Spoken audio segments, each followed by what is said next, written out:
اس لیے یہ جو زندگی میں تنگی آ جاتی ہے، ایک دم معاملات صحیح ہموار چلتے چلتے رک جاتے ہیں، راستے بند ہو جاتے ہیں آخری منزل پہ جا کے. خاص طور پر شادی کے بارے میں آج کل تو لوگ بہت کہتے ہیں کہ مولانا رشتے آ رہے ہیں، پتہ نہیں کیا ہو جاتا ہے آخر میں وہ لڑکے والوں کو. تو قرآن نے ایک وجہ قرآن نے بتائی. بسم اللہ الرحمن الرحیم کہ امام معصوم نے فرمایا نیچے جہنم کے بھڑکتے ہوئے شعلے اور سامنے جنت نظر آ رہی ہے چمکتی ہوئی. آپ نے ہائی وے پہ سفر کیا ہے نا، تو سامنے اگر کوئی آخر میں کوئی بڑا شہر ہو، روشنیوں والا شہر، جیسے کراچی کو کہا جاتا تھا، جیسے پیرس ہے، جیسے لندن ہے، جیسے ابوظہبی ہے، جیسے دبئی. آپ سڑک پہ جا رہے ہیں، آپ کی سڑک پہ اگر اندھیرا بھی ہو، وہ سامنے روشنیاں نظر آ رہی ہیں، چمکتا ہوا شہر. یہی کیفیت تقریباً پل صراط کی ہے، اگرچہ دنیا کی مثالوں کے ذریعے آخرت کو کون سمجھ سکتا. وہ جنت نظر آ رہی ہے، چمکتی ہوئی جنت، لیکن جہاں پہ فی الحال ہم کھڑے وہ بہت اندھیری جگہ، اور خالی اندھیری جگہ نہیں ہے بلکہ اتنی خطرناک جگہ کہ نیچے جہنم کی آگ کے شعلے ہی نہیں ہیں، جہنمیوں کی چیخ و پکار و فریاد وہ آواز بھی آ رہی. اور پھر پل اتنا باریک. ایک دم امام نے کہا نہیں، امام نے ایک دم نہیں کہا، امام نے فرمایا کہ ایک دم وہ جو چلنے والا مومن ہے نا، اچانک روشنیاں ہی روشنیاں اس کے جسم سے نکلنے لگی. پیشانی سے روشنی نکلی، دائیں ہاتھ سے روشنی نکلی، بائیں ہاتھ سے روشنی نکلی، گھٹنے سے روشنی نکلی، پیروں سے روشنی نکلی، اور ایسی روشنی نکلی کہ وہ سارا اندھیرا دور ہو کے رہ گیا. اب وہ اس روشنی کے اندر بڑے آرام سے آگے چل رہا. یہ منظر کشی قرآن کر رہا ہے کہ یوم تری المؤمنین والمؤمنات یسعی نورہم بین ایدیہم وبایمانہم. دیکھو کہ اس دن مومن مردوں اور عورتوں کو جن کا نور ان کے سامنے چل رہا ہے اور ان کے پہلوؤں میں چل رہا. تو امام نے کہا ایک دم یہ روشنی، اندھیرا ہے نا، جیسے آپ کسی ایک دم لائٹ چلی جائے تو پہلے زمانے میں لوگ ٹارچ جلاتے تھے، آج کل لوگ موبائل کی لائٹ آن کر دیتے ہیں، مثلا روشنی آ جاتی ہے، ذرا سکون آ جاتا ہے. چاہے وہ پل اتنا ہی خطرناک ہے لیکن وہ اندھیرا ختم ہو گیا، جس کی وجہ سے ایک آسانی ہو گئی. امام نے کہا اچانک روشنی آ گئی. راوی نے کہا مولا یہ روشنی کہاں سے آئی؟ کہا یہ وہ مومن اور مومنہ ہے جو نمازی تھے تو ان کے اعضائے سجدہ جو نماز کی عالم میں اللہ کے سامنے جھکے تھے، اعضائے سجدہ پیشانی ہے، پیشانی سے وہ نور نکلا. اعضائے سجدہ دونوں ہاتھ کی ہتھیلیاں ہیں، ہتھیلیوں سے نور نکلا. اعضائے سجدہ دونوں گھٹنے ہیں، گھٹنوں سے یہ نور نکلا. اعضائے سجدہ پیر کی انگوٹھے، پیر کی انگلیوں سے نور نکلا. سر سے پیر تک ایسا نور نکلا کہ اس کی روشنی میں اس کے لیے پل صراط پہ چلنا آسان ہوتا چلا گیا. تو یہ نماز کا فائدہ دنیا سے شروع ہوتا ہے، جنت کے دروازے تک چلتا ہے. اور دنیا سے کہاں شروع ہوتا ہے؟ سورہ طٰہٰ کی آیت، صرف آیت کا ترجمہ، صرف ترجمہ، ورنہ موضوع بدل جائے گا. من اعرض عن ذکری فإن له معیشۃ ضنکا. جو میرے ذکر یعنی نماز سے منہ موڑتا ہے میں اس کی زندگی کو سخت کر دیتا ہوں. معیشت اردو میں کہتے ہیں اکنامی کو، عربی میں کہتے ہیں زندگی کو.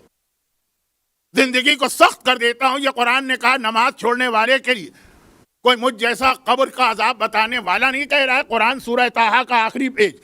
زندگی تنگ ہو جائے گی. بہت سے لوگوں کو یہ تجربہ ہوا ہوگا کہ ان کی زندگی کے معاملات چلتے چلتے ایک دم سے جو ہے وہ راستے بند ہو جاتے ہیں. اور ایک نہیں، ہر چیز میں. خاص طور پر لوگ ایک کمپلین تو کرتے ہیں لیکن یہ ہر چیز میں. جاب انٹرویو دینے گئے، ساری چیز ٹھیک ہو رہی ہے، عین وقت پہ پتہ چلا جاب نہیں ملا. دوسرا بیٹیوں کی شادی، رشتے آ رہے ہیں، اچھے رشتے ہیں اور ان لوگوں کو بھی پسند آ رہا ہے لیکن عین وقت پہ رشتہ نہیں ہوا. میں تفصیل کی طرف نہیں جا رہا ہوں ورنہ آج کی رات کا حق ادا نہیں کر پاؤں گا. اس لیے یہ جو زندگی میں تنگی آ جاتی ہے، ایک دم معاملات صحیح ہموار چلتے چلتے رک جاتے ہیں، راستے بند ہو جاتے ہیں آخری منزل پہ جا کے. خاص طور پر شادی کے بارے میں آج کل تو لوگ بہت کہتے ہیں کہ مولانا رشتے آ رہے ہیں، پتہ نہیں کیا ہو جاتا ہے آخر میں وہ لڑکے والوں کو. تو قرآن نے ایک وجہ قرآن نے بتائی. یہ نہیں کہا کہ یہی وجہ ہے، کہا لیکن ایک وجہ یہ کہ اگر تم نے میرے ذکر کو چھوڑا ہے تو تمہاری زندگی کو تنگ کر دیا جائے گا. دنیا سے تنگی شروع ہوئی، پل صراط کی تنگی دور ہوئی. دنیا کی تنگی شروع ہوئی نماز سے منہ موڑنے سے، آخرت کی تنگی دور ہوئی نماز کو ادا کرنے سے. اب یہ جو نماز ہے اتنی اہم عبادت، یہ میرا موضوع نہیں ہے، جبکہ آج چوتھے دن بھی 10 منٹ میں نے آپ کے لے لی. موضوع اس کے بعد ہے اور وہ سنیے اب. اچھا یہاں پہ رک کے ایک حدیث ابھی سنا دوں، شاید بعد میں موقع نہ ملے. ہے پل صراط ہے بہت مشکل مرحلہ، بہت ہی مشکل. اور اس موقع پر ایک معصوم نے اعلان کیا کہ من زارنی فی حیاتی او بعد مماتی، اگر کوئی میری زندگی میں میری زیارت کو آئے یا میری شہادت کے بعد میری زیارت کو آئے، 3 جگہ پہ میں آ کے اس کی مدد کروں گا۔ نمبر 1، جس وقت منکر و نکیر سوال کریں گے میں آ کے مدد کروں گا۔ اندہ تطائر الکتب، جب قیامت میں نامہ اعمال دیا جا رہا ہوگا اور ہمارا دل دھڑک رہا ہوگا، پتہ نہیں یہ نامہ اعمال سیدھے ہاتھ میں ملتا ہے یا الٹے ہاتھ میں ملتا ہے، اس وقت میں اپنے ظاہر کی مدد کروں گا۔ وَعِندَ الصِّرَاط، اور جب وہ پورے صراط پہ سے گزر رہا ہوگا تب میں آ کے اس کی مدد کروں گا۔ اور یہ وعدہ ہے اس کا جس کا لقب ہی ہے امام ضامن، یعنی ہمارا 8واں امام، امام علی رضا علیہ افضل الصلاۃ والسلام۔ کوئی اتنا مشکل مرحلہ ہے پل صراط کہ امام نے کہا کہ میں اس وقت آ کے تمہاری مدد کروں گا، مشکل کشا بنیں گے یہ ہمارے 8ویں امام، تبھی امام ضامن کہلاتے ہیں۔ دنیا میں بھی ضمانت ہے اور آخرت میں بھی ضمانت ہے، لیکن چونکہ موضوع پل صراط نہیں ہے اور یہ حدیث مجھے مجلس میں وہاں پڑھنا تھی جب امام کے حالات شروع ہوتے، لیکن اب گھڑی کی سوئیاں بتا رہی ہے کہ ہو سکتا ہے موضوع میرے ہاتھ سے نکل جائے۔ تو آئیے جو بات میں کہہ رہا تھا اس کا ربط ملا کے 8ویں امام کی جانب آتا ہوں، اور وہ یہ کہ بات یہ نہیں ہے کہ اس مجمع کو میں کوئی نماز کا پیغام دے رہا ہوں، ہو سکتا ہے کہ آن لائن کسی کے لیے پیغام ہو، لیکن میں کسی بھی جگہ خاص طور پر امام بارگاہ علی رضا میں جو مجلسیں پڑھتا ہوں وہ آن لائن لوگوں کے لیے پڑھتا ہی نہیں ہوں۔ وہ تو میں جو مجمع میرے سامنے ہے، نماز یہاں جو پیغام ہے وہ اس کے بعد کا ہے۔ وہ یہ ہے کہ انسان کی فطرت میں کہ وہ ہمیشہ اچھی سے اچھی چیز کی جانب جاتا، ترقی کرتا ہے۔ جھوپڑی میں رہنے والے کو پھر مکان چاہیے، مکان میں رہنے والے کو کوٹھی چاہیے، اور اسلام اس کو برا بھی نہیں سمجھتا۔ جب اس راوی نے کہا جس کے گھر امام دعوت پہ گئے تھے اور اس کی مالی حالت کی اعتبار سے گھر اس کا بہت ہی ٹوٹا پھوٹا پرانا سا تھا، مالی حالت اس کی ٹھیک تھی، تو امام نے کہا جب اللہ نے تمہیں اتنا دیا ہے تو اس گھر میں کیوں؟ کہا مولا کیا میرے باپ کا گھر ہے، باپ کی یادگار ہے، میرا دل نہیں چاہتا کہ باپ کی یادگار کو چھوڑ کے ایک نیا مکان لوں۔ جواب امام کا یہ تھا، یہ جس امام کی آج شہادت ہے نا، ان کے بابا، جواب یہ تھا کہ اگر تمہارے باپ نے حماقت کی ہے تو کیا ضروری ہے کہ تم بھی حماقت کرو؟ اچھی چیزوں میں بزرگوں کی پیروی کی جاتی ہے، بری چیزوں میں نہیں کی جاتی۔ تو یہ جملہ تھا امام کا کہ جب اللہ نے دیا ترقی کرو۔ اسی طرح سے جاب، جہاں سے آپ نے اپنا اسٹارٹ کیا ہے کیریئر 18 سال کی عمر میں، مرتے دم تک وہاں پہ آپ نہیں روکیں گے، بہتر سے بہتر چاہیے۔ حالات آپ کو بہتر جاب نہ دلوائیں وہ الگ بات ہے، کوشش کرتا ہے۔ گاڑیاں، کیا ہم لوگ اپنے بچپنے میں اس کو کیا کہتے ہیں، پھٹ پٹی، کیا وہ جو موٹر سائیکل یا بائک، وہاں سے آغاز کرتا ہے آدمی، مرسیڈیز پہ جاتا ہے کہ نہیں جاتا؟ مجبوریاں ہوں الگ بات ہے، لیکن ہر ایک کا دل چاہتا ہے ترقی۔ چلیں آج کل کی زیادہ بہتر مثال ہے، چائنا کے موبائل سے بات شروع کرنے والوں کو آئی فون 14 چاہیے کہ نہیں چاہیے؟ سنا ہے کہ وہ آنے والا ستمبر میں یا اکتوبر میں، مجھے نہیں معلوم، ابھی سے ایڈوانس بکنگ ہو رہی ہے۔ خیر یہ تو میرا ڈپارٹمنٹ ہی نہیں ہے موبائل، لیکن ہر ایک کو دیکھا کہ جیسے جیسے نئے ماڈل آ رہے ہیں وہ بھی اپنے ماڈل کو بہتر سے بہتر کرتا جا رہا، ورنہ آئی فون وہ 1 اگر کوئی ہو تو وہیں پہ رکنا چاہیے تھا، کام تو اس سے چل رہا، بلکہ بعض لوگ کہتے ہیں پرانی چیزوں سے زیادہ بہتر کام ہوتا ہے۔ آج بھی پاکستان میں فضول بات کتنے ہی ایسے لوگ ہیں جو کہتے ہیں پرانے زمانے کے وہ جو کالے رنگ کے فون ہوتے تھے نا، کیا کہنا تھا اس فون کی کوالٹی کا، آج تو کچھ بھی نہیں۔ تو خیر بہتر وہ کارکردگی دکھانے کے باوجود آدمی کی فطرت میں، تو مکان ہو کہ جاب ہو کہ گاڑی ہو کہ موبائل ہو، بے شمار مثالیں۔ شہادت کی رات ہے، کوئی ہنسی مذاق مجھے اچھا نہیں لگتا، اس لیے میں بیوی کی طرف نہیں جاتا ہوں۔ ہر چیز آدمی جو ہے نا ترقی کرتا جا رہا، تو سوال یہ پیدا ہوتا ہے نماز جیسی ہم نے شروع کی ہے، کیا مرتے دم تک ویسی رکھنا ہے کہ نماز کو بھی اچھے سے اچھا بنانا؟ اچھا میں جو بات کہنے جا رہا ہوں وہ آپ کے ذہن میں بھی نہیں ہوگی، جو بات میں کہنے جا رہا ہوں بس اس کو خالی ٹچ کروں گا، اور چونکہ امام کی رات ہے تو اس طرف آ جاؤں گا۔ نماز کو بھی بہتر سے بہتر بنائیے۔ آج کل ہمارے بعض بچوں اور بچیوں کے ذہن میں ایک شیطانی خیال آ رہا ہے، اس کی وجہ سے یہ مجلس کے 2 یا 4-5 منٹ لے رہا ہوں، اور پھر تفصیل انشاءاللہ کل سے آئے گی۔ آج رات کی وجہ سے اس سے زیادہ تفصیل ممکن نہیں۔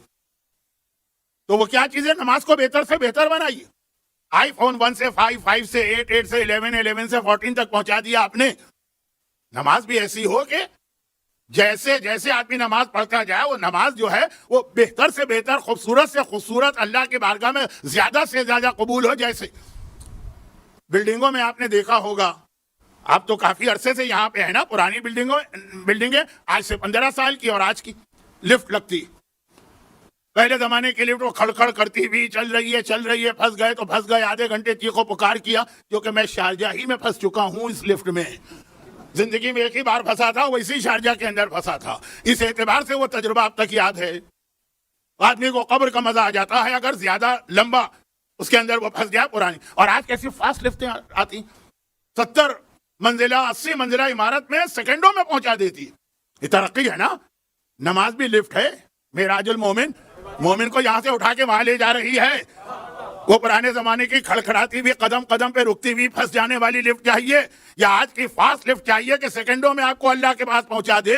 تو یہ جو نماز ہے, اب اس کو اگر آپ کو بہترین بنانا ہے, یاد رکھیے بہترین کا مطلب ہوتا ہے سپرلیٹو ڈگری, سب سے اچھا.